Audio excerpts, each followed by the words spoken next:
Bueno, muy buenas tardes, jóvenes. Vamos a iniciar nuestra sexta clase de introducción a la relatividad general.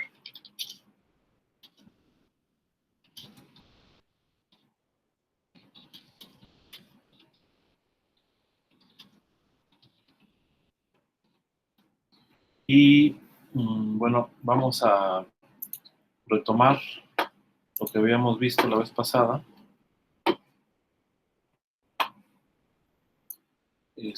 Nos habíamos quedado en el concepto de derivada de Lie. Creo que había causado un poco de controversia. Pero bueno, por aquí nos habíamos quedado. Aquí unos ejemplos, ¿no? Bien, entonces creo que una de las cosas que quedaba pendiente de la derivada de Lie es la manera en cómo la derivada de Lie actúa sobre un tensor de rango 2. ¿Okay? Entonces, déjenme ir a la clase 6.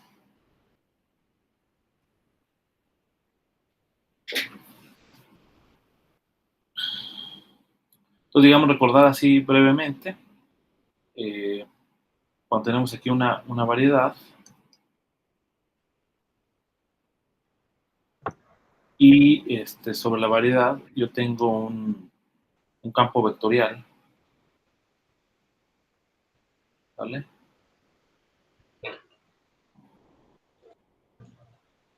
Profesor, ¿sí está compartiendo pantalla? Ah, no, ¿verdad? Todavía no. Tienes razón. Sí, había empezado acá. Todo el rollo.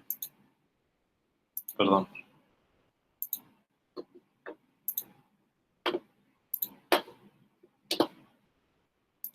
Ok, ahora sí. ¿Ahí ya pueden ver todos la pantalla? Sí. Sí. Perfecto. Bien, entonces la idea básica era que nosotros tenemos aquí una variedad de M y tenemos un campo vectorial sobre la variedad. Entonces, ya sabemos que sobre la variedad también podemos adjuntar otros campos que pueden ir, por ejemplo, en esta dirección, ¿no? Contrarios o moviéndose sobre la variedad también. Y entonces nosotros quisiéramos saber la manera en cómo estos campos que están en verde, este es otro campo, por ejemplo, cambian con respecto a este campo vectorial, ¿no? Entonces, Lie encontró sentido, digamos, a esta pregunta a través de su concepto de derivada de Lie. Y esencialmente, en el caso en el que yo tengo este otro campo vectorial, la derivada de Lie de este campo vectorial respecto a X, ¿vale? En una base coordenada en el marco natural, pues resulta ser básicamente la componente muésima de este campo vectorial de la derivada de la componente nuésima del otro campo vectorial y lo contrario, ¿no? O sea, y mu elevado a mu, x nu, y esto multiplicado por la derivada. Entonces, claramente esto pues es otro campo vectorial, ¿no? De acá es otro campo vectorial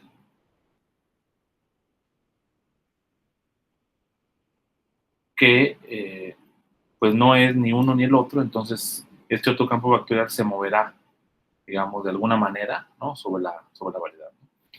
Y es interesante que las cantidades asociadas a la derivada de Lie pues son independientes de la carta, en el sentido de que yo puedo hacer un cambio en las coordenadas y la estructura pues es la misma, ¿no? De la derivada de Lie. Entonces, eso es algo que es de interés en física porque, digamos, las cantidades que aparecen siempre en combinaciones que son invariantes ante el marco de referencia utilizado, ¿no?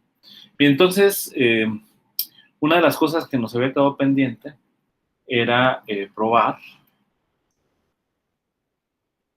que la derivada del i de un tensor de rango 2, ¿sale? Tiene básicamente las componentes jk, vamos a ponerle así, y aquí pues va a ser en esta base, producto directo, jk, ¿no? Entonces quisiéramos encontrar una expresión para estos coeficientes, que al final de cuentas en física, pues es esto normalmente lo que llamamos un tensor de rango 2, ¿no? Entonces ya no es necesario, digamos, hacer todo lo que hicimos, todo el proceso al límite que hicimos como en el caso de un solo campo vectorial. Solamente necesitamos dos hechos. Uno, se los dejo que lo revisen ustedes, es muy sencillo. Uno es que la derivada del i de una función solamente es la acción del campo vectorial sobre la función, es decir, x mu, derivada mu de la función. Y el otro hecho es el que probamos la vez pasada, que es lo que puse aquí, ¿no? O sea, hace x, mu de mu y en u menos y mu de mu x nu de nu. Con estos dos hechos podemos utilizar eso y también las propiedades que se mencionaron para la derivada del i, como son el hecho de que cumple con una propiedad tipo Leibniz, ¿no? Entonces, por ejemplo, L de X de T, en este caso, pues T, ¿quién sería esto, no? Bueno, T, pues va a ser TJK, por ejemplo, de derivada I, derivada K, ¿no? Que es la base, ¿no? Entonces, cuando yo voy a tomar la derivada del I, pues lo que voy a tener es que aquí tengo tres términos. Es este primer término, este otro término, este otro término. Entonces tenemos que considerarlo como si fuera un producto de tres cosas y hacer la derivada como si fuera la regla de Leibniz, ¿no? Entonces voy a tener derivada Lx de TJK, ¿vale? Por estos de aquí, de I, luego más TJK, la derivada del I, de este solo campo vectorial, ¿vale? Por dk, producto tensorial de K, más TJK, derivada I, producto tensorial de la derivada del I de TK. Entonces, pues son funciones, ya sabemos cómo actúan, lo acabamos de mencionar. Entonces esto de acá simplemente va a ser X, I, bueno, aquí sería J, ¿no? ¿Qué es esto? XI, derivada I de TJK, ¿no? Ese es el primer término. Esto de acá multiplicado por derivada J, derivada K. Y luego, estos términos de acá, pues ya sabemos cómo actúa la derivada del i de un vector. Este de acá es un vector a lo largo de otro vector. Entonces aquí voy a tener TJK y me fijo en este vector. Fíjense, este vector no tiene componentes 1, ¿vale? Entonces, si me fijo acá, el y, digamos, correspondiente, esto sería 1, entonces acá es 0, este y sería 1, y este x, pues sigue siendo x, ¿no? Que sea la componente de x. Entonces, lo que voy a tener es que solamente sobrevive la componente yésima. Como esto está contraído mu con mu, o sea, aquí será la derivada yésima de y, el que va a contraer con este, ¿no? Entonces, en ese caso, bueno, hay un signo menos, para empezar. Aquí va a haber un signo menos. Voy a tener aquí menos. Como este es el que va a estar contraído, aquí de hecho es J, de hecho, aquí debe ser J. Acá también es J, ¿no? Porque estos dos están contraídos con esto.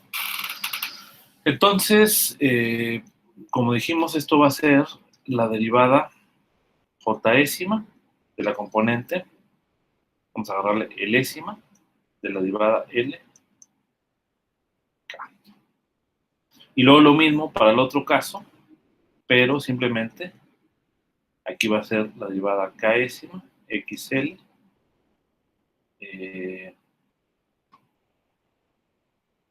La derivada késima. Y luego voy a tener aquí JL. Y solamente renombramos para poder sacar como factor como JK. Sale a este K, bueno, este ya está en K. A este le llamo J y a este J le llamo L. Y acá a este K le llamo L y a este L le llamo K. Y ya de esa manera yo puedo factorizar LX sobre T, pues va a ser XI derivada I de JK menos, como dijimos, a esto lo voy a llamar L, LK derivada L, XJ menos TJ, dijimos que a este lo voy a llamar L, X, no, aquí no está, voy a borrar, derivada L, XK, y esto multiplicado por la base de este tensor de segundo rango. ¿Vale? Entonces, si ustedes se fijan en este término, pues son las componentes de la derivada del I del tensor de segundo rango, ¿no? Este de acá son así. Entonces, una de las cosas que hay que probar es que justamente esta cantidad es invariante de carta, ¿no? Y de hecho lo pueden así como sugerencia, pueden utilizar esta expresión. Yo les recomiendo utilizar esta expresión y demostrar que esta cantidad no depende de la carta elegida, ¿no? ¿Por qué? Porque haz de cuenta que yo lo que va a pasar es que este de acá va a transformar como un vector. Este es como un tensor de tercer rango, bueno, de covariante 1 y de rango 2. De hecho, todo el producto, es un tensor que tiene de tercer rango, pero covariante 1, este también de tercer rango, pero covariante 1. Entonces pueden hacer las reglas de transformación y esos términos deben cancelar con la manera en cómo transforma esta base. Y con eso se demuestra esencialmente que es una cantidad invariante de coordenadas, ¿no? Entonces con eso básicamente terminamos la parte de la derivada del I. No abundaremos más, es un poco más amplio el asunto, pero pues nosotros queremos llegar a la parte de una descripción más métrica, ¿no? O sea, donde queremos introducir una métrica para después llegar a la noción de curvatura, que es la que nos va a dar, digamos, la noción de gravedad, ¿no?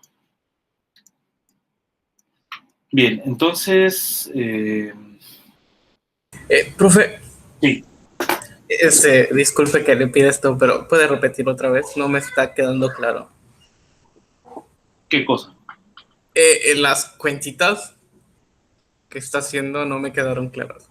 Bueno, pues nada más lo único que haces es utilizas estas propiedades de la derivada del I, ¿no? O sea, la derivada de una función es básicamente, o sea, la derivada del I de una función a lo largo de un campo vectorial es básicamente el campo vectorial sobre F, ¿ok? Y esta que probamos la vez pasada, ¿no? Entonces, para calcular la derivada de un tensor, lo que tienes es, usas este teorema o este lema, ¿sale? Que es básicamente que la derivada del I, por ejemplo, del producto tensorial de dos tensores, producto tensorial, es la derivada del I del primero, producto tensorial del segundo, más de 1, la derivada del producto tensorial del 2, ¿no? O sea, es una regla de ley, ¿no? Esta la cumple. Entonces, pues acá lo que tienes es justamente eso, ¿no? Tienes coeficientes que dependen de la posición y luego tienes producto tensorial de este con este, ¿no? Entonces, cuando tomo la derivada covariante, pues tengo que tomar la derivada covariante del coeficiente, que es una función, más el coeficiente por la derivada covariante del primero, producto tensorial del segundo, más el primero por la derivada del i del segundo. Pues de aquí nada más utilizas lo que estoy mostrando acá, ¿no? Aquí, pues el hecho de que nada más sea la derivada, o sea, es la base, pues por eso, si tú nada más sustituyes aquí, pues no tiene coeficiente, ¿no? Es como si yo agarrara este y y lo llamara 1, nada más, ¿no? Y la única componente que yo tomo, pues es esta derivada JS, ¿no? Entonces, por eso aquí es agarrar la derivada JS. ¿Sí? ¿Sí queda claro, Jesús? ¿Y los menos salen por eso? Sí, este menos, que está acá, viene, es el que, de acá es este menos, este. Exactamente el mismo. Ok. Sí, creo que sí. Ok, bueno, yo les recomiendo que hagan un poco la cuenta y no creo que no les subí el libro de Nakahara, pero lo hoy sí lo subo para que chequen, o por lo menos la sección donde vienen un poquito más desarrollados. Bien, y bueno, lo último es que puedes, bueno, nada más respecto a lo último de la derivada del i, que creo que lo platicamos muy rápidamente, es que uno puede probar que sobre una función, digamos, si yo defino XY, o sea, dos campos vectoriales que actúan sobre una función, esto, ¿en qué sentido? Pues en el sentido de que Y sobre un F, pues ya sabemos cómo actúa, ¿no? Es otra función, ¿no? Es un campo vectorial sobre otra función. Entonces, como es otra función, aquí puedo actuar X sobre otra función, y esto sería menos Y sobre la función que resulta de la acción del campo vectorial X sobre F, ¿no? Entonces, esta es la definición de bueno, de conmutador, ¿no? De acá es el conmutador. Se llama conmutador de Lie. Y resulta que la derivada covariante de X sobre Y, pues es exactamente el conmutador, ¿no? O sea, tú puedes probar, ¿sale? Se puede verificar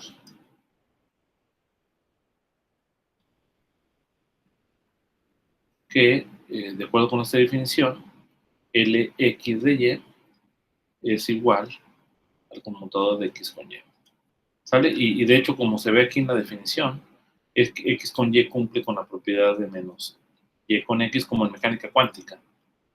Tal es un conmutador parecido a mecánica cuántica, y esto implica que esto de acá pues es menos la derivada del campo vectorial X ahora con respecto a Y. Son otras palabras, se cumple esta identidad, ¿no? Entonces aquí con esto concluyes que la derivada del I del campo vectorial Y a lo largo de X es lo mismo que el negativo de la derivada del I del campo vectorial X a lo largo de Y. Entonces es una identidad que se puede verificar, ¿ok? Pero bueno, no quiero abundar un poco más en lo de la derivada del I, porque al final de cuentas vamos a ver su expresión cuando dotemos a la variedad de una métrica como una derivada covariante, y esa derivada covariante es la que sí nos quisiéramos enfocar un poco más, o una conexión afín también se llama, porque es la que va a estar relacionada con el tensor de curvatura, ¿no? Bien, entonces, formas exteriores. Formas exteriores. Ok. Bien, formas exteriores. Bueno, formas exteriores pues son una clase particular de tensores, ¿vale? Entonces vamos a llamar un P-tensor covariante, de hecho. Totalmente, un P-tensor covariante, ¿vale? Totalmente antisimétrico,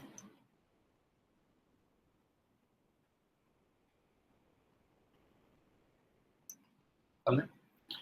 Es llamado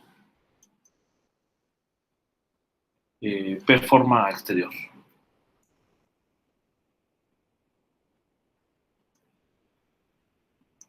Ok. Y bueno, una manera de determinar estas P-formas es utilizando un operador antisimétrico.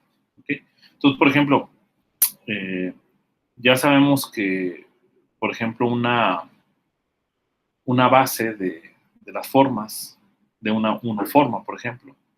Vamos a ver un ejemplo primero. Vamos a decir una forma. Tomemos una forma, ¿no? Entonces, en general, una forma lo denotamos por omega y es, digamos, contracción, ¿no? Donde estos de aquí son los elementos base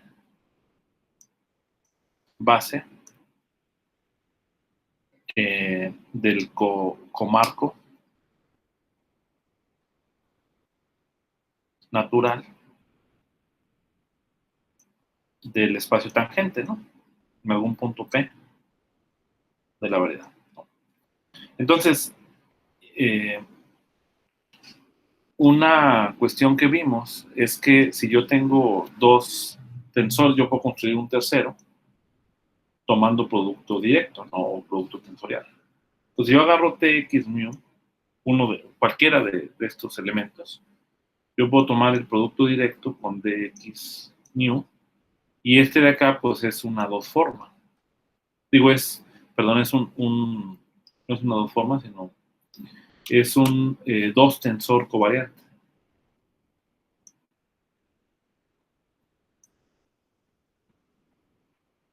¿Vale? Y yo también puedo construir igualmente el que intercambia los índices, que no necesariamente es el mismo. Este también es igual, es un dos tensor covariante. Ahora, ya que tengo estos dos, puedo construir de aquí uno particular que sea un medio de dx mu, producto directo de x mu, menos dx mu, producto directo de x mu. Claramente, los términos de la diagonal, por decir algo, o sea, decir, por nombrarlo de esa manera, es decir, cuando mu y nu son iguales, pues esto de acá es igual a 0. ¿Sale? Pero los otros elementos no necesariamente son 0. Entonces de hecho, se denota como dx mu, wedge dx mu. O sea, esta es la definición del wedge. ¿Okay? Y esto de acá es una dos forma, una dos forma, ¿no? O sea, es decir, es un dos tensor totalmente antisimétrico, ¿no? Porque si yo intercambio mu con nu, pues hay un signo menos. Entonces, pues si uno tiene si ustedes se fijan aquí cuál fue el operador que realicé, yo tomé este dos tensor covariante y actué un operador sobre para construir el dos tensor, ¿no? Es decir, la dos forma, perdón. Entonces, uno puede tomar, digamos, lo que sería la generalización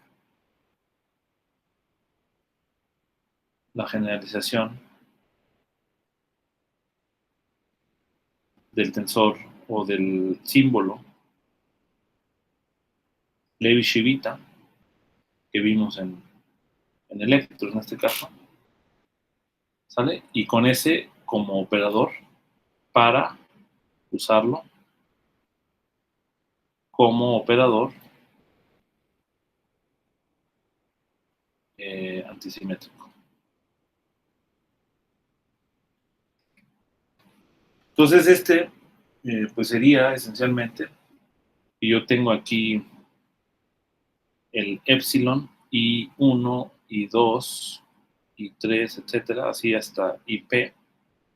Y pues la definición natural que extiende a Levi-Civita estándar, pues va a ser 1, o sea, más 1, si estos índices I1 y P son una permutación par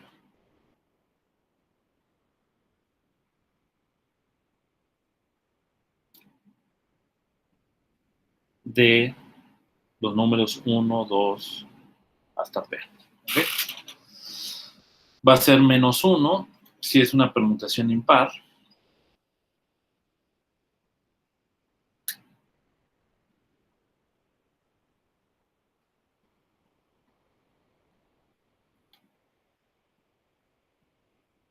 De 1, 2, hasta P. Y 0 en cualquier otro caso.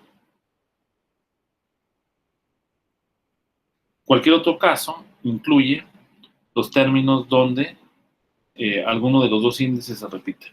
¿Sí? Entonces, esa sería la generalización del símbolo de Levi-Civita. Entonces, un tensor que es totalmente antisimétrico, pues es tomar, por ejemplo, definirlo de la siguiente forma, ¿no? Omega y 1 y 2, o sea, las componentes, me refiero, como el epsilon y 1 y 2 y P, que este de acá sería el resultado de la permutación, de alguna permutación de los números 1, 2, 3 hasta P. Y entonces este omega, agarramos la componente 1, 2 hasta P. ¿Okay? Entonces acá sería la componente de este omega con 1, 2, P, y entonces si yo aplico este operador, pues yo ya construí esta como una forma antisimétrica. ¿Ok? Entonces, en efecto, pues aquí uno puede definir varias cosas utilizando esta idea. Lo que ya habíamos visto ahorita como un ejemplo, se le llama producto exterior.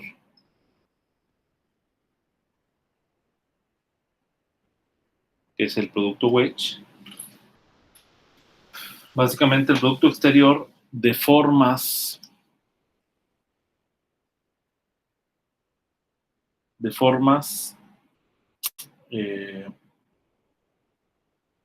se obtiene mediante la antisimetrización de productos tensoriales. ¿Okay?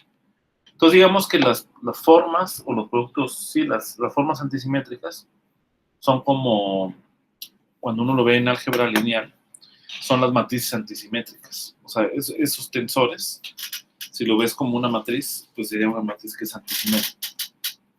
¿Ok? Entonces, pues como ya vimos, el producto exterior sería lo que les llamé como producto wedge. Este de aquí es el producto exterior.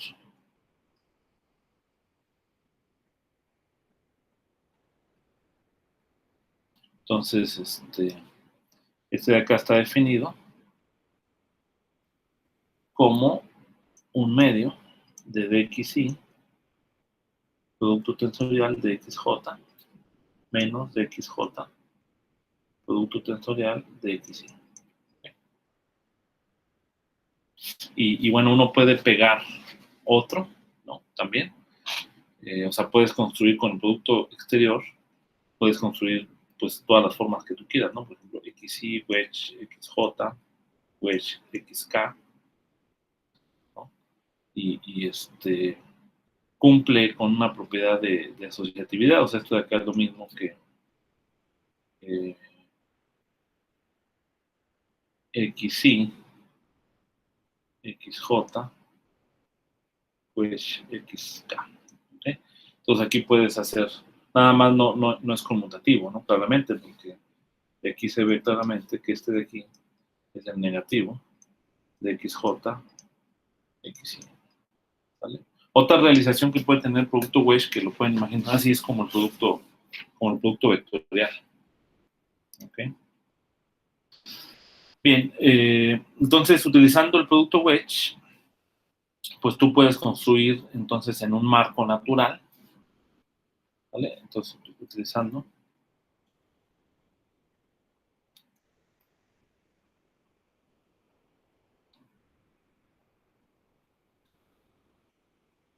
se puede construir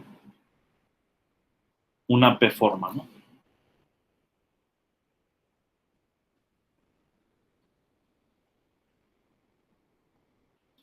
Entonces, ¿cuál sería una P-forma en el marco natural? Pues sería un omega, 1 sobre P factorial, que sería como el análogo a un medio, ¿no? Es el número total de permutaciones que puedes realizar. Los componentes del tensor, I1, I2, etcétera, hasta IP, de XI1, wedge, de XI2, wedge, etcétera, así hasta de XIP. Y esta sería la forma, la P-forma, ¿sale? Que se puede construir utilizando la antisimetrización de los índices I1, I2 y P. Entonces, es importante, digamos, este lenguaje, porque igualmente, pues hay muchos ejemplos en donde aparecen de manera natural estos tensores, ¿no? Ya habíamos visto un caso, ¿no? Que es el caso del tensor electromagnético. Ahorita lo vamos a ver, ¿no? Ahorita vamos a ver cómo aparece de manera natural en el tensor electromagnético estos conceptos. Otro concepto es lo que se llama derivada exterior. Aquí hay otra derivada. Y ahorita vamos a ver unas derivaditas. Entonces, una derivada exterior es otro nombre que se le da para un mapeo, ¿vale? Este de acá sería un mapeo. Bueno, es un mapeo del conjunto de P-formas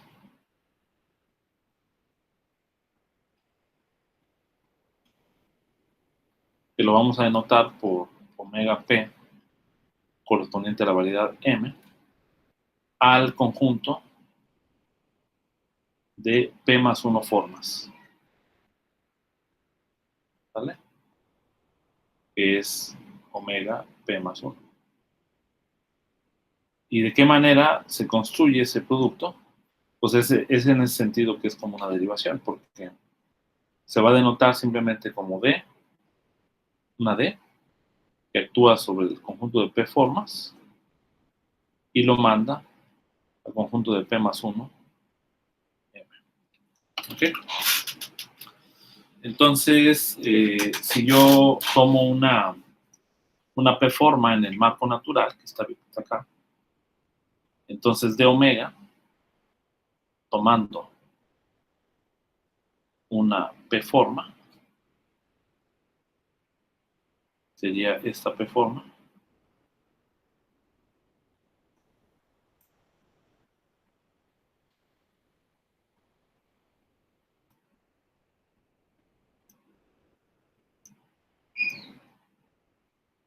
Entonces,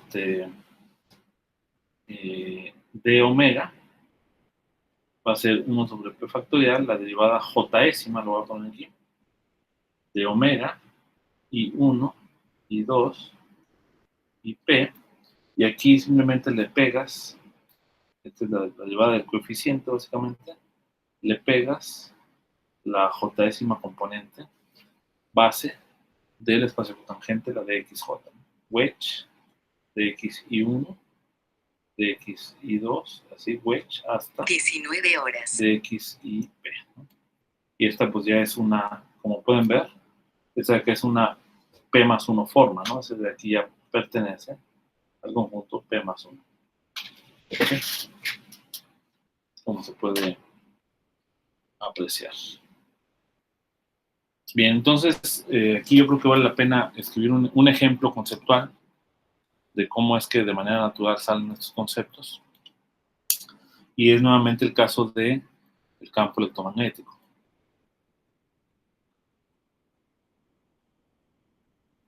O sea, en el caso del campo electromagnético vamos a ver más adelante que uno describe el campo en términos de un potencial vectorial.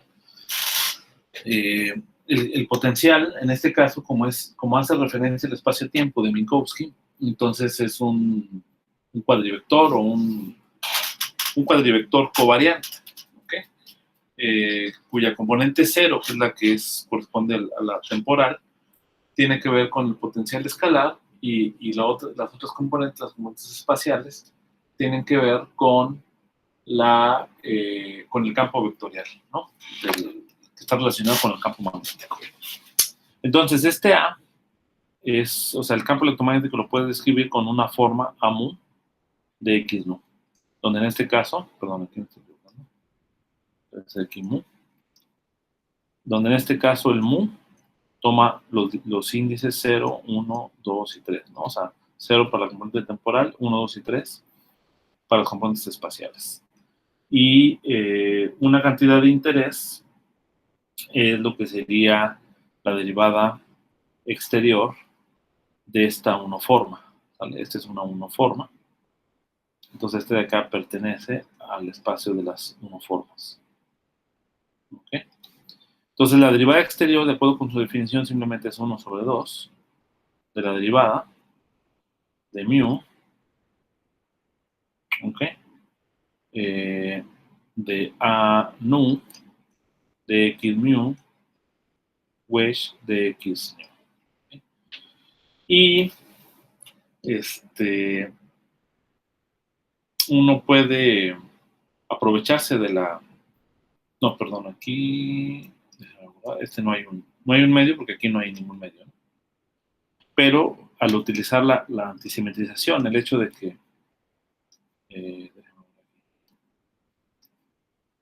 como dx mu wedge dx mu es lo mismo que menos dx mu wedge dx mu, entonces esto de acá puedo escribir yo dx mu wedge dx mu como un medio de dx mu wedge dx mu menos dx mu wedge dx mu.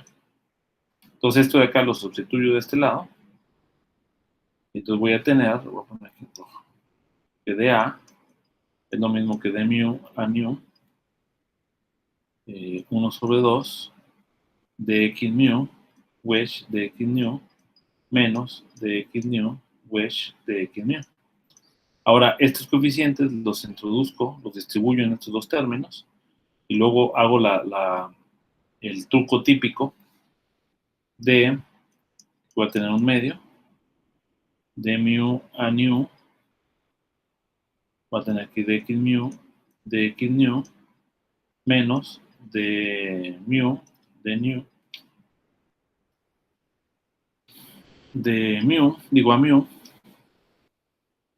a mu, y aquí va a tener a nu x mu. El truco típico de que aquí le llamo a mu, le llamo nu, y a nu le llamo mu. Entonces, esto de acá transforma como de nu a mu, o sea, se convierte en esto, y aquí de mu, pues de nu. ¿Okay? De tal manera que ahora, este de acá, como son índices mudos, puedo hacer esto. ¿Vale? O sea, puedo hacer estos intercambios que hice aquí. Pero este de acá y este es el mismo, entonces lo puedo factorizar. Y entonces voy a tener, y a este lo voy a llamar f, voy a tener un medio de d mu a mu menos d mu a mu de x mu wedge de x mu. Y esto de aquí es lo que se llama el tensor electromagnético de Maxwell-Faraday.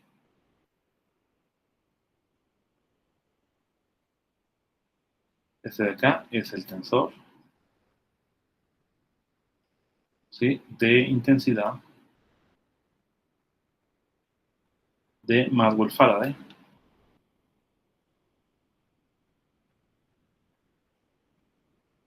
Okay. Muy bien. ¿Podría subirlo un poquito la pantalla que salga la azul? Sí. ¿Así? Sí, así, como que se lo azul, creo que sí. Pues azul. Sí, ahora. Ok.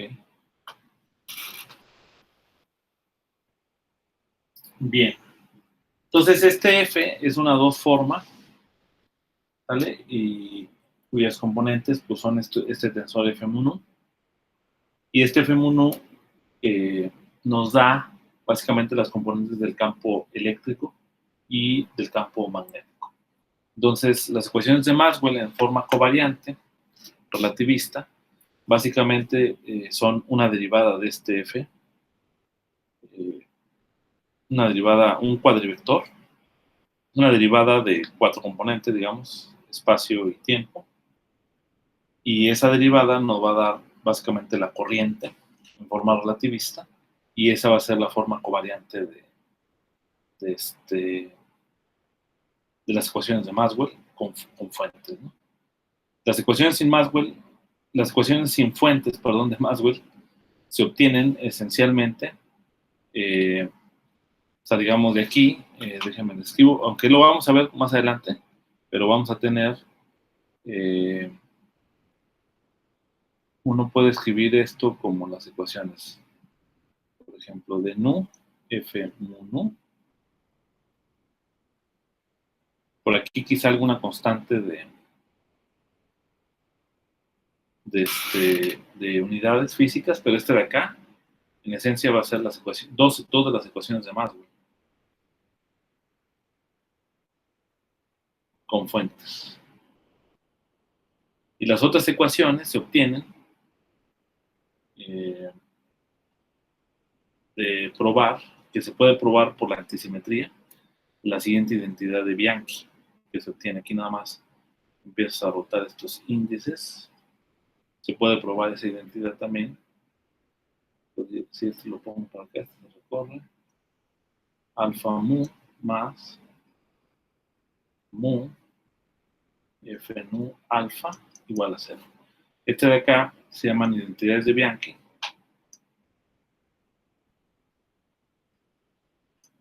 Bianchi. Y también son las ecuaciones de Maxwell.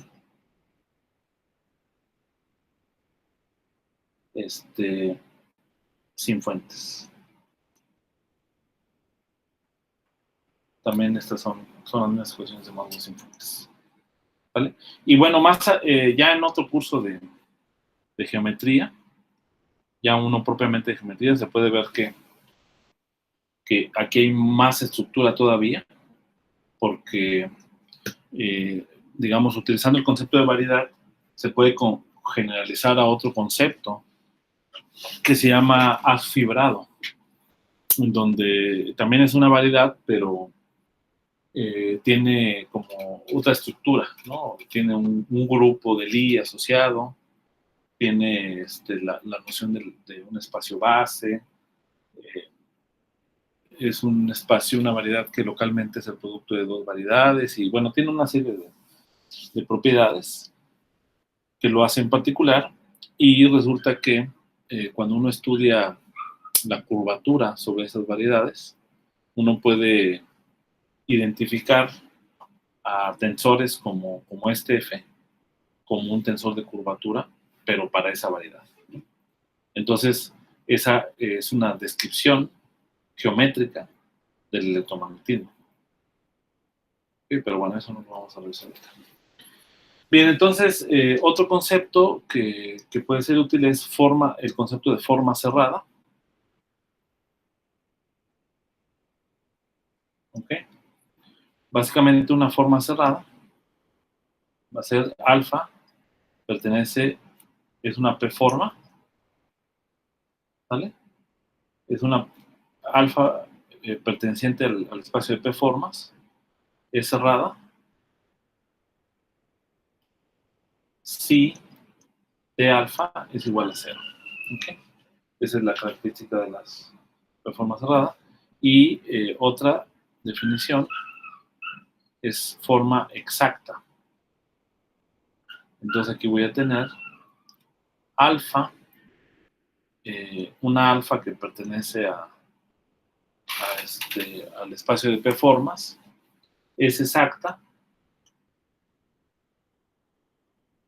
si existe otra forma, pero en el espacio de P-1, ¿ok?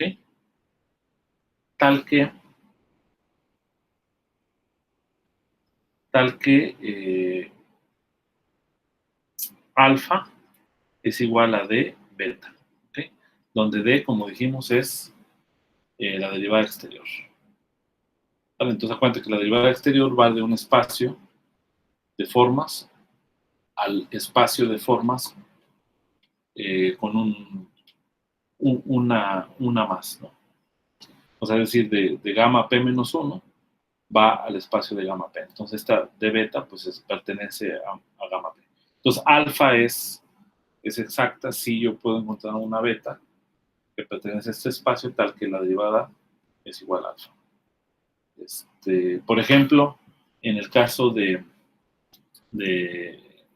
esta forma, ¿vale? Pues F es una forma exacta en ese sentido porque F, este que está aquí, este F, ¿vale? Existe A tal que la derivada exterior de A es igual a F, ¿ok?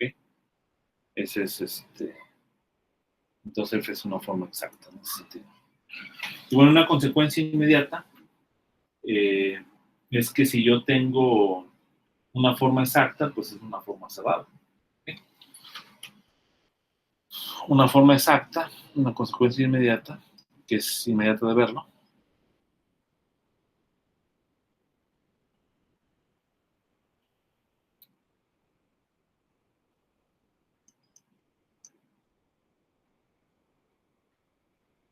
Entonces, alfa es cerrada. ¿Vale? O sea, si yo puedo escribirlo así, si alfa es de beta, entonces de alfa es igual a 0. Se puede probar inmediatamente. ¿Por qué pasa esto? Porque como ya tengo aquí una derivada exterior, o sea, de hecho lo podemos checar. O sea, si alfa... Profesor, Ajá, ¿qué dice después de una circunferencia es? aquí. No, arriba, donde dice una Consecuencia. consecuencia. Sí, Sí. déjame lo escribo mejor.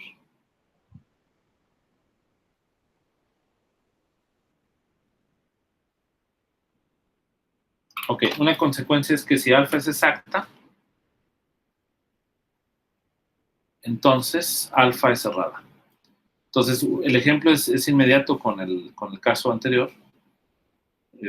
Teníamos F igual a de A. ¿No? Pero esto de acá era un medio de mu a nu menos de nu a mu. Y aquí tengo de x mu de x nu. Si yo tomo una df, entonces de acá voy a tener 1 sobre 2 de alfa, por ejemplo, de mu a nu menos de nu a mu. Y aquí voy a tener de x alfa, wedge de x mu, de x mu. Entonces aquí entre estos dos es antisimétrico, entre alfa y mu es antisimétrico. Entonces quiere decir que aquí, digamos, yo puedo meter de aquí, voy a tener un medio de alfa de mu a nu menos de alfa a nu a mu. Okay.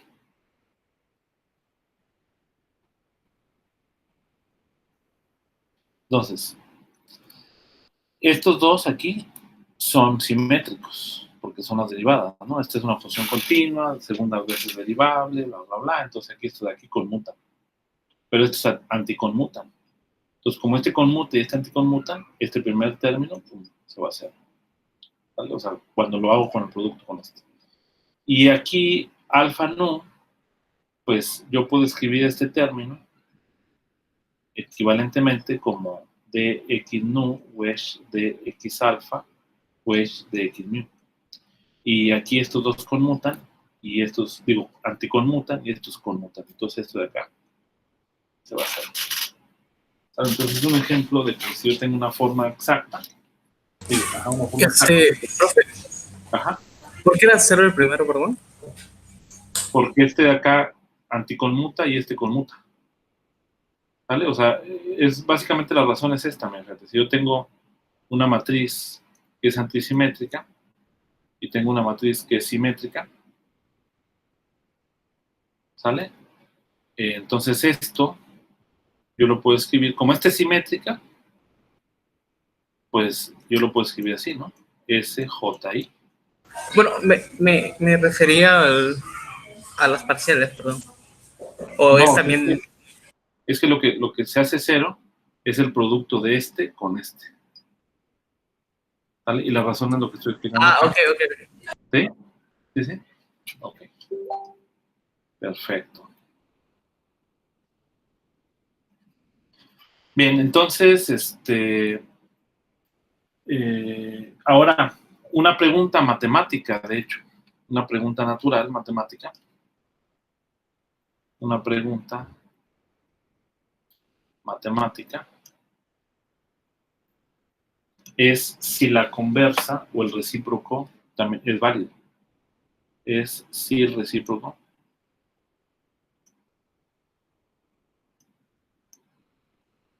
o sea, sé qué quiere decir el recíproco, que si yo tengo una forma cerrada, entonces de ahí puedo garantizar que la forma es exacta.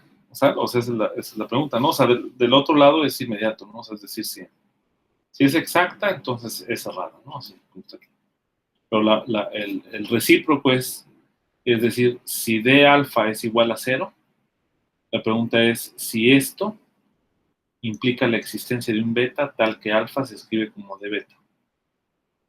Entonces, la respuesta a esa pregunta es un problema, ¿no? O sea, pero resulta que es verdadero, ¿vale? Es verdadera. Entonces aquí lo voy a poner entre una pregunta. Entonces, ¿es verdadero la respuesta? Es cierto para variedades que son difeomorfas a Rn. ¿Okay? Y el ejemplo también viene del electromagnetismo. ¿Vale? Y bueno, esto se llama también, lo pueden buscar como lema de Poincaré.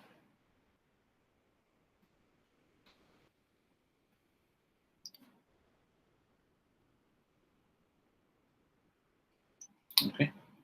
El ejemplo también es de física, porque ustedes claramente saben lo siguiente. Teorema de Gauss, ¿sale? Teorema de Gauss, que lo vimos apenas. Tenemos, teorema de Gauss nos dice el flujo, vamos a decir, sobre una superficie cerrada. Esto de acá es la integral en el volumen de la divergencia de B. De hecho, la noción esta de volumen también tiene que ver con la forma, es una tres forma. También se llama la forma de volumen. Entonces, una manera de escribir el teorema de Gauss en formas, pues es esto, ¿no? Derivada exterior de la forma P de S. Esta es una forma. Y esto sabemos que pues, sería proporcional a la forma de volumen. Lo voy a escribir así mientras tanto, nada más para explicar el asunto. Entonces, nosotros sabemos por la ley de Gauss, ¿no? O sea, es decir, por la no existencia de monopolos magnéticos, que esto de acá es igual a 0. ¿Vale? Entonces, esto de aquí constituye una forma cerrada. Forma cerrada. ¿Por qué? Porque D, o sea, es decir, la forma cerrada es B.ds. ¿Por qué? Porque D de B.ds es igual a 0. Ahora, por otro lado, B.ds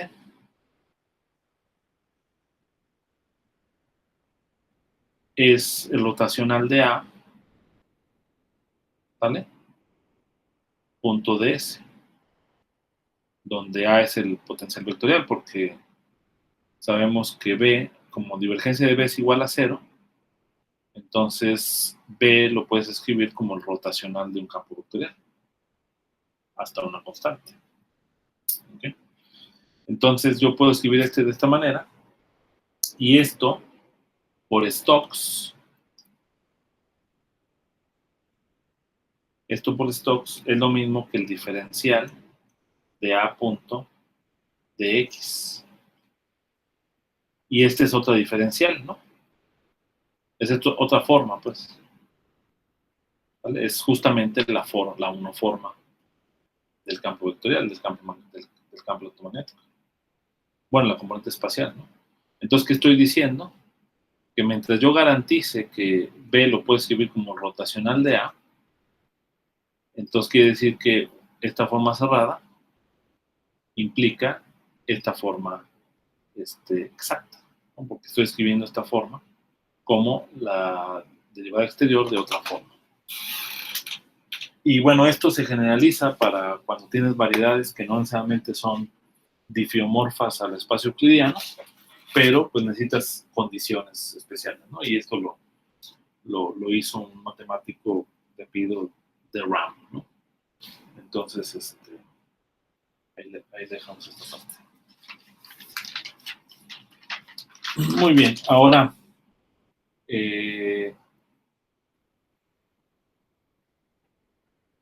bueno, ahí justamente creo que es uno de los problemas de tarea, el caso de una n-forma sobre Sn. ¿Ok? Una n-forma, Sn, pues es la variedad. Pueden yo creo que en el ejemplo, perdón, en la tarea, pues aquí el ejemplo es cualquier n-forma, que queda de tarea quedó de tarea, pues, sobre Sn es cerrada. ¿Vale? Pero es una forma exacta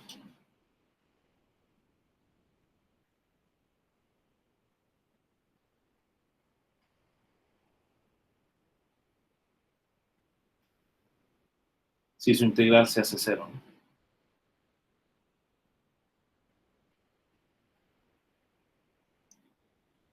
Entonces yo creo que como ahorita el asunto no es tanto, también todo el rollo de formas diferenciales, pues es mucho más extenso que lo que estamos revisando. Entonces no tiene mucho caso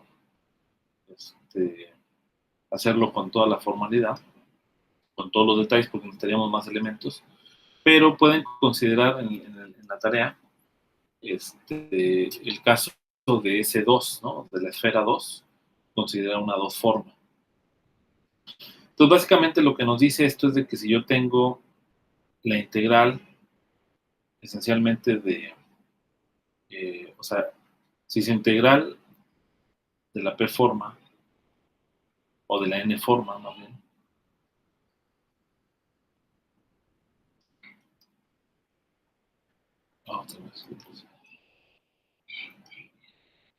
es 0, ¿no?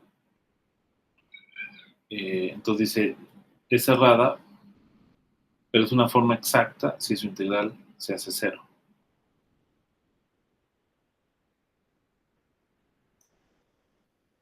¿Por qué? Pues básicamente lo que te está diciendo aquí es n. Básicamente lo que está diciendo es que a n yo lo puedo escribir como d de otra forma, ¿ok? n-1, de una forma n-1, y pues si esto se cumple, entonces va a ser exacto, pues claramente si yo tengo esta expresión, ¿no? Porque como es una superficie que es compacta, no tiene frontera, entonces claramente va a ser 0, ¿sale? En el caso de las formas exactas, ¿no?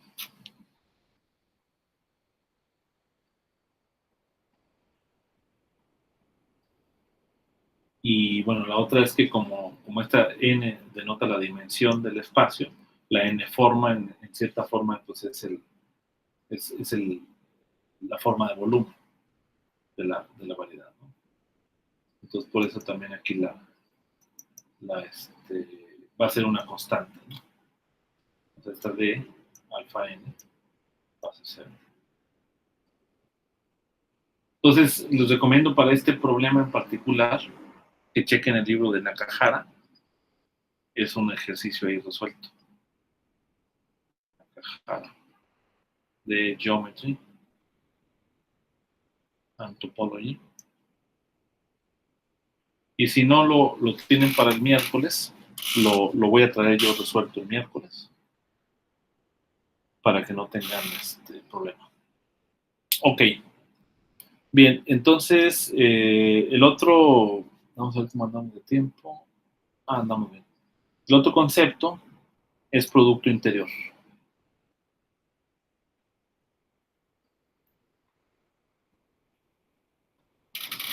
Ok, producto interior es el sentido inverso de la derivada exterior.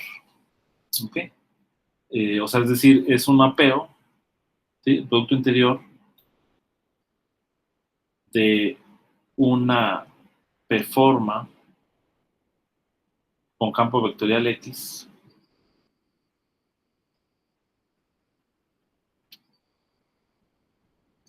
ahorita va a tomar sentido esto, ¿ok? Es básicamente el mapeo que va, nada más que este tiene que ver con un campo vectorial del espacio de P formas al espacio de P-1 formas. ¿Okay? ¿Y cómo está dado? Bueno, pues agarro y lo actúo sobre una P forma. Entonces, lo más natural es definirlo en términos de sus componentes. Entonces, omega tiene P índices. ¿Vale?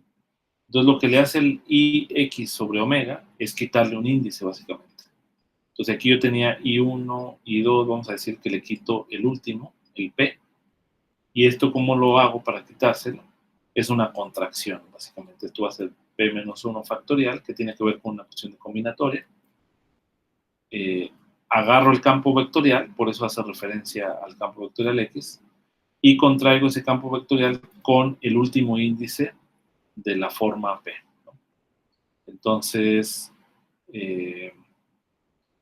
voy a tener H, y bueno, ya sabemos que yo puedo rotar los índices sin cambiar el signo. Voy a poner aquí omega H, y 1, y 2, así hasta y P-1. Ahora aquí queda P-1. Es una definición al final de cuentas, pero de alguna manera es como si yo hubiera hecho lo mismo con cada uno de los índices. Entonces, lo puedo hacer P veces, ¿no? Porque tiene P índices. Entonces, por eso este P ya no aparece en la definición. Entonces, aquí hay un lema que también queda como tarea, lo pueden hacer para el caso de... hay un lema.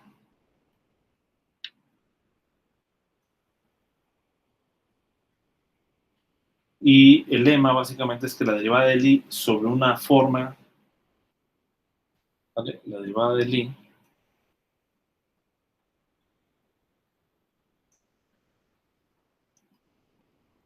sobre una forma exterior, sobre una unoforma exterior,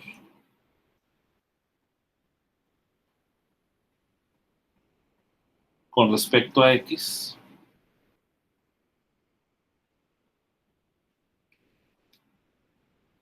es Lx omega. Básicamente es el producto interior. Acuérdense, el producto interior pues va a actuar sobre una forma que en este caso sería de omega. ¿Okay? O sea, de omega tiene P índices, P más 1, perdón. Entonces, cuando yo actúo IX sobre esta forma de P más 1, pues va a quedar una forma de tamaño P. Y luego, más la derivada exterior de la acción del producto interior con este omega. ¿Okay? Entonces, si ustedes se fijan, si este omega es una P forma, ¿vale? Si este de acá es una P forma, entonces la acción de IX lo convierte en una P menos 1 forma, pero la acción de la derivada exterior lo convierte otra vez en una P forma. Y P formas con P formas se suman, ¿no? Porque son elementos de un espacio vectorial. Entonces, y igual, ¿no? O sea, omega es una P forma, de omega es una P más 1 forma, y IX sobre D omega otra vez le quita 1 y es otra vez una P forma. Entonces, en efecto, IX de omega más D por IX omega es una ¿cómo se llama? Es otra P forma, ¿no? Entonces yo puedo sumar esas P formas.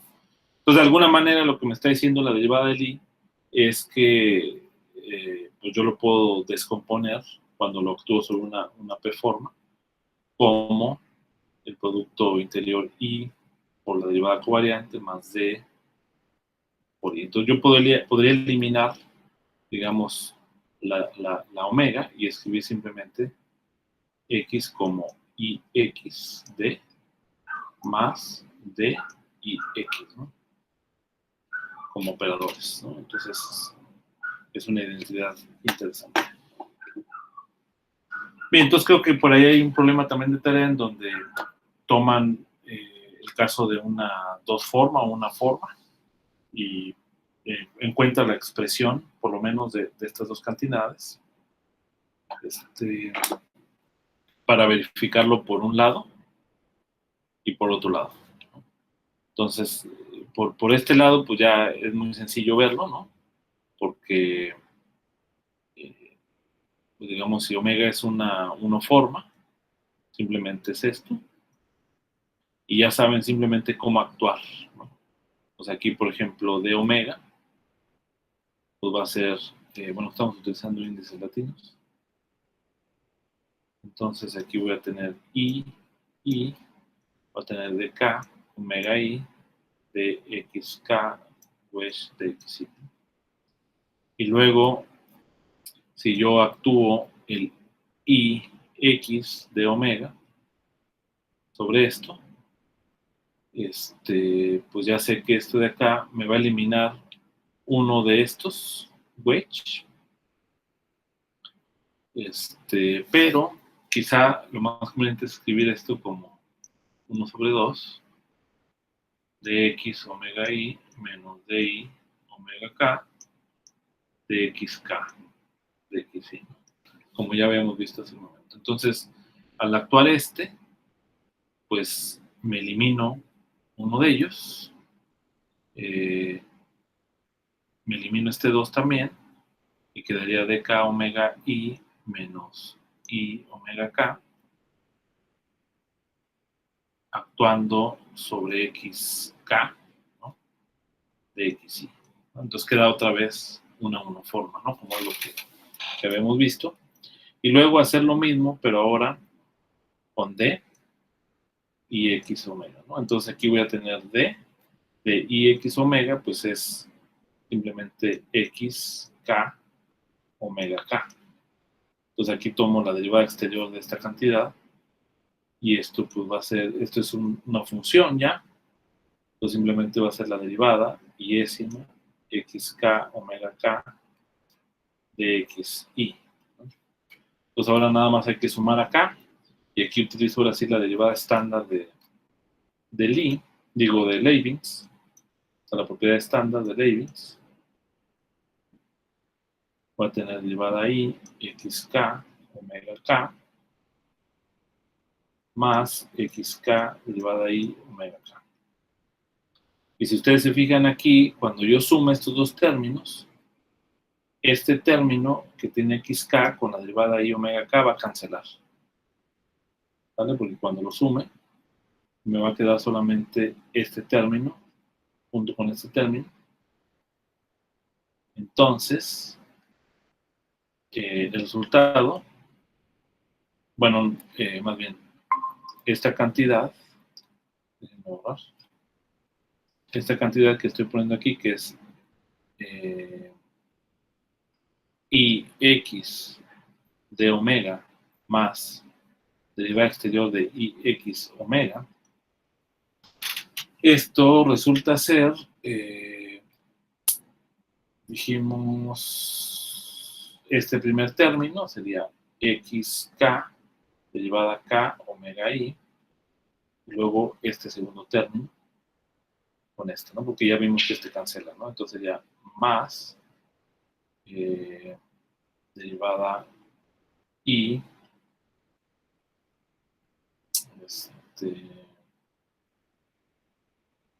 pero aquí tengo I, y acá, está bien. Entonces simplemente lo voy a escribir para que sea parecido al otro caso, ¿no? Voy a tener aquí omega K derivada I X K, todo esto multiplicado por dx. Entonces, como vemos, es otra vez una monoforma, pero ahora fíjense cómo es distinto, a diferencia de la... bueno, entonces esto de acá es esta cantidad, ¿no? Entonces, lo que ustedes tienen que hacer es probar que esto es lo mismo que de X omega, ¿no? Entonces aquí, esto ya no lo vimos, pero sí vimos la definición general de cómo actúa una derivada de Lie sobre un tensor. Entonces yo les recomiendo aquí que investiguen en Nakahara la manera en cómo la derivada de Lie actúa sobre una monoforma, ¿no? Entonces, y verifiquen que en efecto eso corresponde con esta cantidad que está acá. Ok, y ya con eso terminamos básicamente lo de formas diferenciales. Y todavía nos alcanza un poquitín para ver lo de coeficientes de estructura. Pero yo creo que eso lo voy a dejar porque para no saturarlos tanto. Y eso lo vemos el miércoles. ¿Vale? En el caso del coeficiente de estructura, básicamente, de lo que se trata es de que ahora no consideremos un marco natural para describir los tensores o las formas exteriores, sino un marco móvil, ¿no? Entonces, en ese caso, pues ya los vectores base y las formas ya no son constantes, digamos, ¿no? Entonces, van a, digamos, su diferencial ya no va a ser cero, ¿no? Como en este caso, digamos, estas diferenciales, la derivada exterior de este diferencial es cero.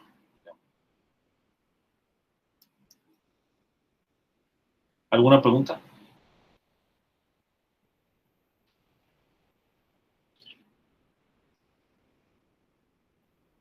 ¿Todavía siguen ahí? ¿O?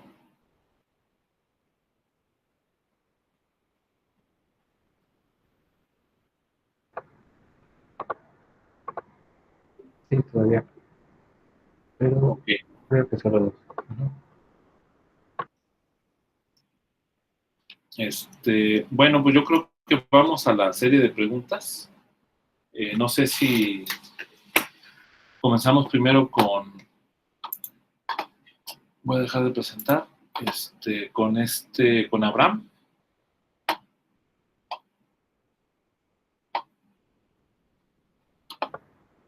En este caso, sí quisiera repasarlo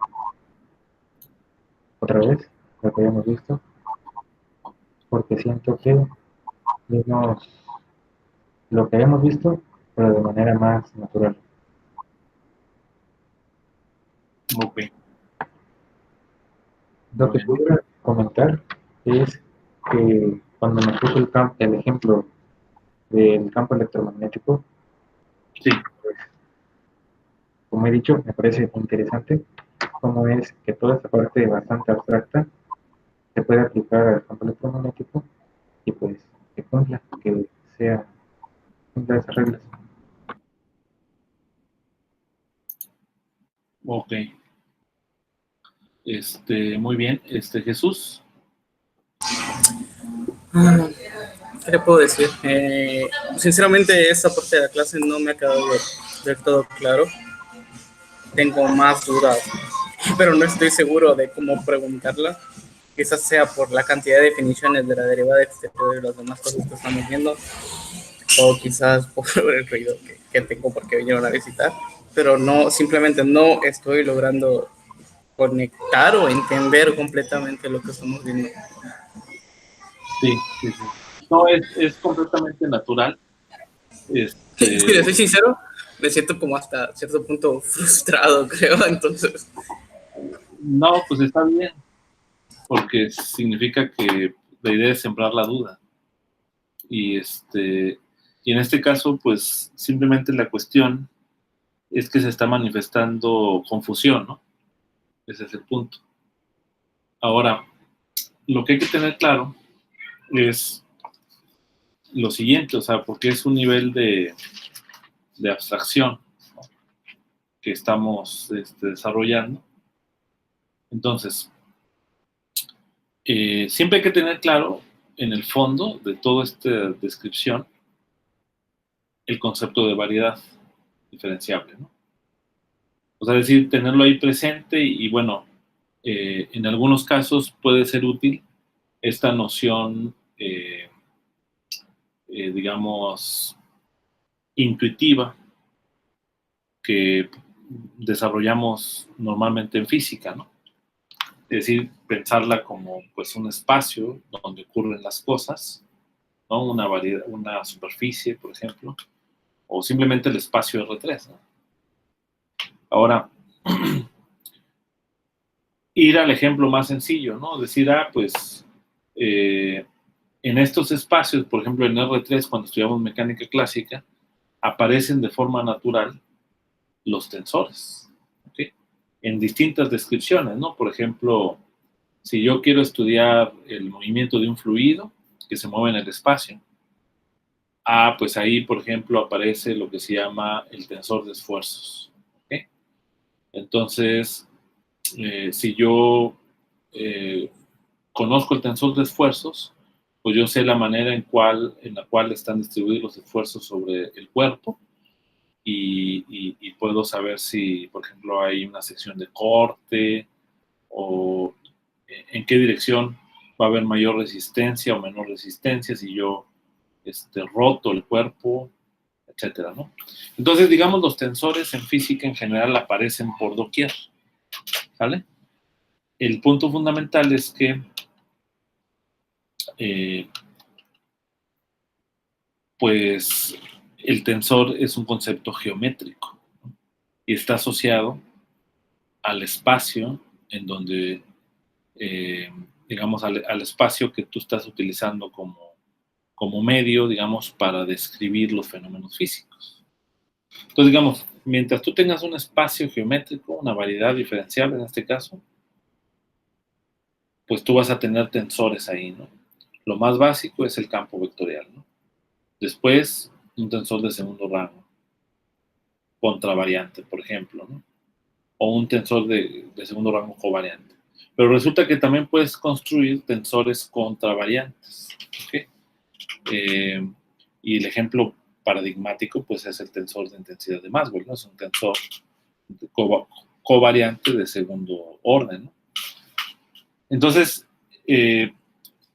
lo de lenguaje que aparece, digamos, con el producto wedge, ¿no? Para construir más tensores de más tamaño, el producto exterior, la derivada exterior, la forma cerrada, forma exacta, todas esas son conceptos, si tú te fijas, que aparecen de forma natural cuando tú estás describiendo estos tensores. Entonces nada más es como una manera como elegante de escribir las cosas y a veces eso te ayuda a simplificar incluso hasta algunos cálculos, ¿no? Entonces un poco de cuestión de lenguaje, pero no es más allá que eso, ¿no?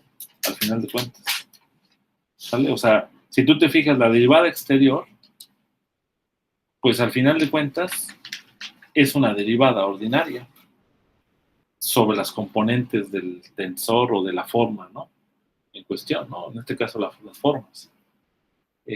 Ya en términos concretos, pues ya resulta ser nada más una derivada parcial, digamos, de las componentes de la P-forma, ¿no? ¿Sale? Entonces, pues no es más que eso, la derivada, digo, el producto interior, pues no es más que la contracción de las componentes de un campo vectorial sobre otro, ¿no? Y bueno, todos esos términos que aparecen de forma abstracta, pues resulta que aparecen también en distintos problemas, ¿no? Entonces, ahorita no se ve como la aplicación, pues por eso quizá puede quedar un poco abstracto, ¿no? Entonces, yo lo que recomiendo en ese caso es pues la lectura del libro, ¿no?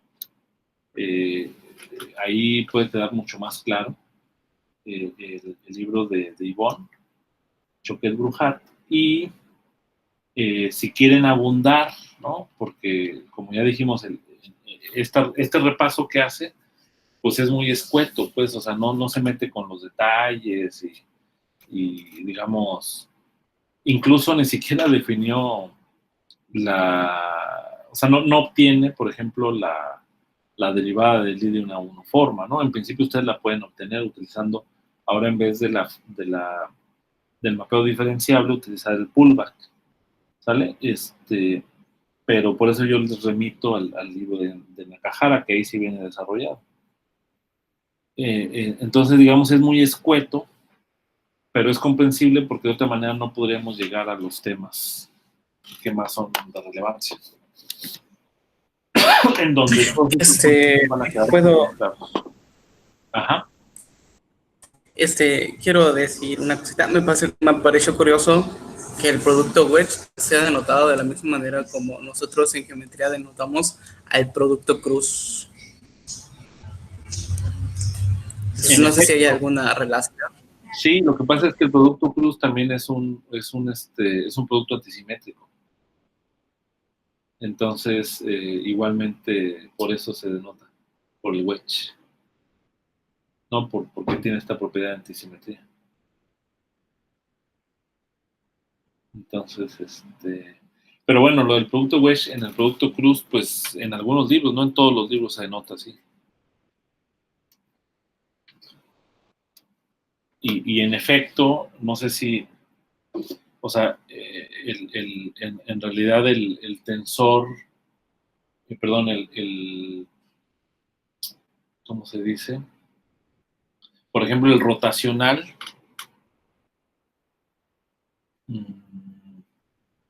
o más bien el campo magnético, normalmente lo vemos como un campo vectorial, ¿no?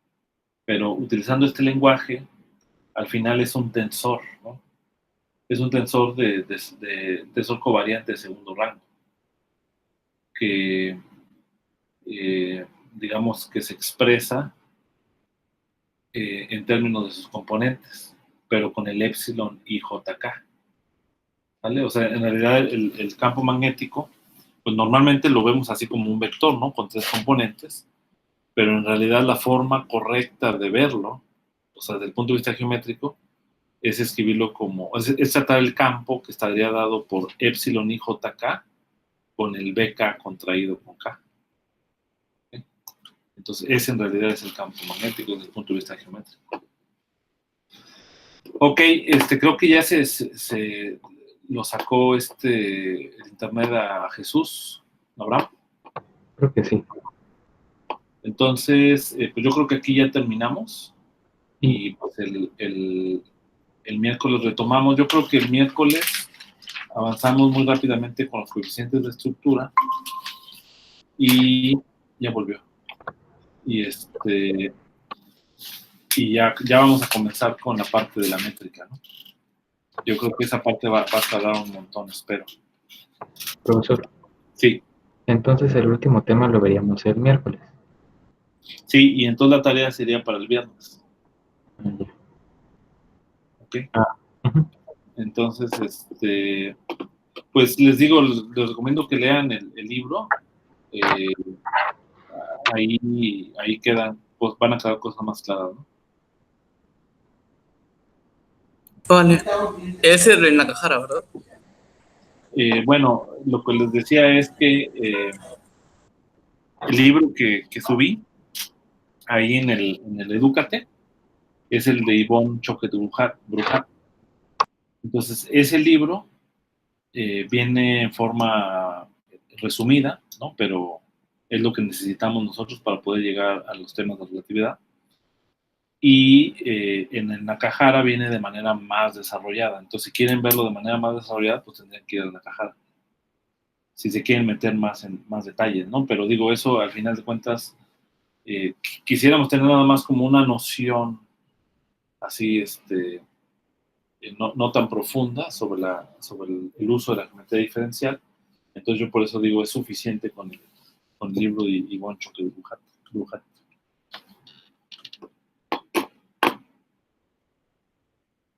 Ok. Sí, porque digamos un curso de geometría diferencial, pues todo esto que estamos viendo es mucho más largo, pues. O sea, tendríamos que hacer un curso de geometría diferencial exclusivamente nada más. Nosotros en geometría aún estamos viendo curvas. Pero en geometrías, ¿qué tipo de geometría están viendo? ¿Geometría de superficie y curvas? Ajá.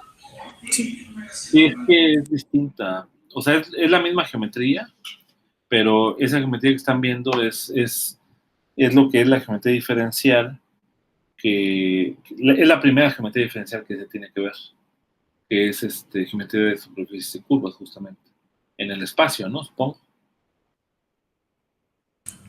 Sí, En el aún plano. vimos el concepto de curvatura y torsión, que es el que estamos viendo. Exacto, sí, eso es bien importante también. De hecho, esos conceptos yo los uso mucho, pero bueno, acá Bueno, al final... de hecho, bueno, esto no sé si debería, pero con lo que se supone que voy a trabajar con la doctora es algo así. De hecho, es una analogía de la teoría de Einstein-Cartan. Sí, Entonces, es usar torsión y curvatura. Entonces, pues sí, me parece bastante curioso y útil esto. sí, no, pero digamos, al final ahí lo que están viendo se refiere a la curvatura y a la torsión de una curva, ¿no? O sea, básicamente tiene que ver con el hecho de que si yo tengo una curva, que la torsión te va a medir qué tanto la curva sale de un plano donde se vaya moviendo, ¿sale? Mientras que la curvatura, pues es qué tanto esté doblada, ¿no? Entonces, por ejemplo, esos conceptos de curvatura y torsión se van a generalizar para el caso de la curvatura y la torsión en una variedad. Cuando dotemos la variedad de este otro concepto, ¿no? Que es la conexión afín y del concepto de métrica. Por ahí había leído que la conexión que se utilizaba para demostrar lo de relatividad era la conexión de Leibniz y Vita, Sí. pero aún no me queda claro aún bien todo eso. No, pues es que ahorita todavía no va a quedar claro, o sea, necesitamos avanzar hasta eso para que quede claro esa parte, ¿no? O sea, en efecto, vamos a, en efecto, digámoslo, antes de, digamos, equipar a la variedad diferenciable de un ¿cómo se llama? De un tensor métrico y convertir a la variedad en una geometría riemanniana. O sea, digamos que cuando yo agarro la variedad y le meto la métrica, el par variedad y métrica, eso es justamente la geometría riemanniana. ¿Ok? Ahora, independientemente de que yo la equipe o no la variedad, yo puedo definir la noción de conexión, ¿no? Porque la conexión es otro mapeo que actúa, pero ahora sobre el conjunto de campos vectoriales. ¿Ok? Entonces, que resulta que tienen su relación también con la derivada de Lie. Pero bueno, cuando dotes o cuando equipes a la variedad diferencial con la métrica riemanniana, resulta que tú puedes elegir una conexión afín específica, que es la conexión de Levi-Civita. Y esa conexión, cuando actúa sobre los elementos base, básicamente te da los coeficientes de los símbolos de Christoffel, ¿vale? Que dan, digamos, la conexión de Levi-Civita. Pero en esa descripción también suponemos que nuestra torsión es 0, ¿no? Y en ese caso también supones que la torsión es 0 exactamente. Entonces, en el caso de que no haya torsión, vas a necesitar una conexión que no sea de Levi-Civita. Pero aún así puedes utilizar los símbolos de Christoffel y todo eso. Solamente que, sí, lo que pasa es de que la torsión va a estar en términos de que los símbolos no, o sea, los índices de los símbolos de Christoffel no conmuten entre sí, ¿no? Entonces tiene que ver con eso, ¿no? Pero creo que, si no mal recuerdo, creo que vamos a checarlo también eso.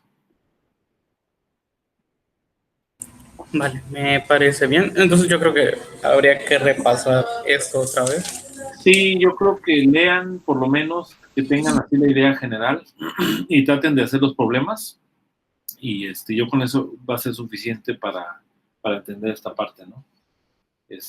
Tratan de abrir un poco la mente, ¿no? Porque es abstracto. No estamos tratando con una situación concreta. Y bueno, se están dando por hecho algunas cosas que no estamos demostrando por una cuestión de tiempo, ¿no? Bien, Abraham, pues también nosotros tendríamos que platicar ya próximamente para lo de tu trabajo de tesis, que bueno, todos estos temas pues también van a ser importantes. Entonces ahí te voy a citar en una sesión aparte para ir revisando ese tema, ¿no? Sí, profesor. Pero bueno, yo creo que lo hacemos en otra ocasión. Ahí te voy a escribir también para lo de la ayudantía. Yo creo que lo de la ayudantía lo voy a hacer un poco relacionado con tu tema de tesis para que tampoco te separes mucho. Entonces, así quedamos. No sé si tengan alguna otra pregunta, comentario. No, así está bien. Perfecto. Bueno, pues entonces que tengan buen día y nos vemos mañana. Gracias, doctor. Gracias, profesor. ¿Sí? No, nada. Vale. Gracias. Hasta luego.